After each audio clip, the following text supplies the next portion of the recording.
Buenos días o buenas tardes en el horario que se encuentre. Mi nombre es Luis Ángel Ramos Gómez. Soy estudiante de la Universidad de las Peruanas. Hoy día vamos a presentar una exposición sobre la calidad, bueno, de calidad en la construcción. El tema es control de calidad en el pavimento flexible. Pasamos al segundo tema. Control de calidad del pavimento flexible. El control de calidad del pavimento flexible y el trabajo como supervisor de la obra que debe realizarse. El pavimento flexible. El pavimento flexible es un sistema de 3 capas, cuya capa superior es de concreto asfáltico, compuesto de ligante usualmente de asfalto, el cual es un derivado de la refinación de petróleo y agregados pétreos, material granular y suelo. Este tipo de pavimento se llama flexible porque al ser sometido a una carga sufre una deformación y recuperación deseada al cesar la carga, completamente elástica.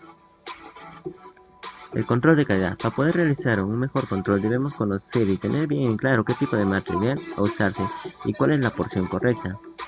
Conocer el proceso de fabricación del pavimento flexible en su construcción. Debemos seguir los pasos que nos da el diseño de carreteras y escoger el tipo de calzada que usaremos. Como se muestra en mi imagen, ahí tenemos 3 capas.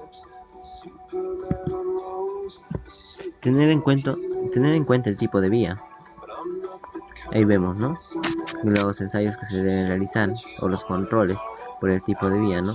Número de controles en la subrasante por cada 100 metros de vía para su grado de compactación. En las vías expresas tenemos que 4 ensayos en arteriales, colectoras y locales. En su sección transversal tenemos que es la carpeta asfáltica, base, subbase y subrasante. Lo que viene es la carpeta asfáltica es el riego de impregnación. Y los demás son granulares, ¿no? Los suelos granulares. Esta variación de 5 a 10 centímetros se puede dar según el tipo de carretera, ¿no? Como ya se explica anteriormente, se habló. Control y tolerancias. La supervisión de la obra es responsable por la ejecución de las pruebas y el cumplimiento de las exigencias de esta norma. Cuando la construcción no tenga supervisión contratada, el constructor asumirá esta responsabilidad. En la subrasante, en la subbase y las bases granulares, deben tener una frecuencia de ensayos. La frecuencia de ensayos en el control de materiales de subbase y base granulares. Acá tenemos un cuadro donde nos muestra, ¿no?, los ensayos que se deben realizar, las normas a seguir y la base y subbase, cada qué instancia se debe tomar los ensayos, ¿no?, o las pruebas. Como vemos en la granulometría, límites de consistencia, equivalencia de arena, abrasión de los ángeles, sales solubles, partículas fracturadas, partículas chatas y alargadas, pérdida en sulfato de sodio y magnesio, CBR, relaciones de densidad, humedad, el Proctor modificado, densidad de sitio, método del cono y densidad de sitio del método nuclear, ¿no? Acá tenemos en la base granular, nos dice que es cantera, pista, y acá está, ¿no?, a qué distancia deben tomar, una de cada 400 metros y así sucesivamente, ¿no?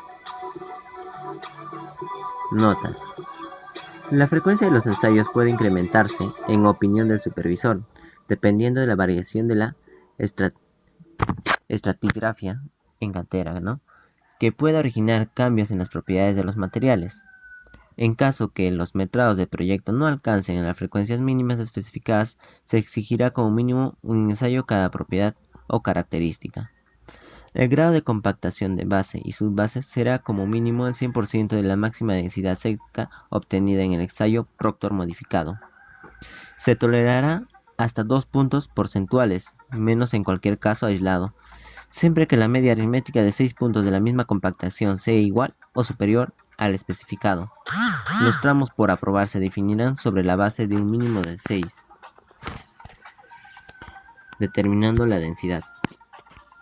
Como vemos acá en la foto, se muestra, ¿no?, que están sacando un pedazo de mezcla asfáltica para hacer, ¿no?, los ensayos respectivos. Control de mezclas asfálticas durante la ejecución de obra. El supervisor deberá definir la antelación con la que se presentará la fórmula de trabajo. Acá también tenemos una tabla donde nos muestra, ¿no?, según la norma, qué procedimientos debemos tomar o qué frecuencias debemos asumir, ¿no? Contenido asfáltico, según la norma del Ministerio de Transportes, E502-2000, la frecuencia 1 por día, en el lugar de la planta o pista, ¿no?, que se va a realizar. Granulometría, según la norma técnica peruana 339.128 del año 1998, 1 por día.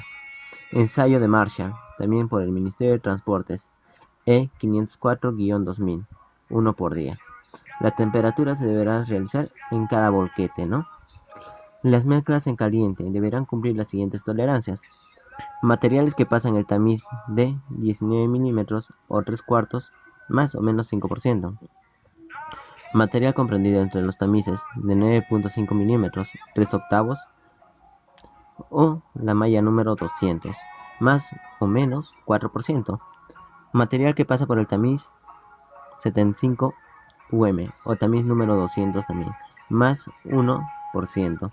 Porcentaje de asfalto, más menos 0.3%. Temperatura de la mezcla al salir de la planta, debe tener los 11 grados Celsius, más o menos, ¿no? La temperatura en la mezcla entregada en pista debe tener también la misma temperatura, un más o menos 11 grados. Control de mezclas asfálticas frías. Las mezclas en frío deberán cumplir las siguientes tolerancias. Materiales que pasan los tamices 4.75 o tamiz número 4 y número 8, ¿no? También tenemos el tamiz número 20. También deben pasar por un más o menos del 5%. Los solventes deben tener un más o menos 2% y el asfalto un 0.3%. Control en la carpeta asfáltica terminada. La supervisión también, igual que las demás, está obligada a efectuar las siguientes verificaciones. La compactación se realizará según las normas del Ministerio de Transportes E506-2000. La gravedad específica y aparente y peso unitario de las mezclas asfálticas compactadas empleando especímenes parafinados, según la norma del Ministerio de Transportes y Comunicaciones E508-2000. Peso específico teórico máximo de mezclas asfálticas para pavimentos, o el Ministerio de Transportes y Comunicaciones E510-2000. Peso unitario de concreto asfáltico en el terreno. Método nuclear.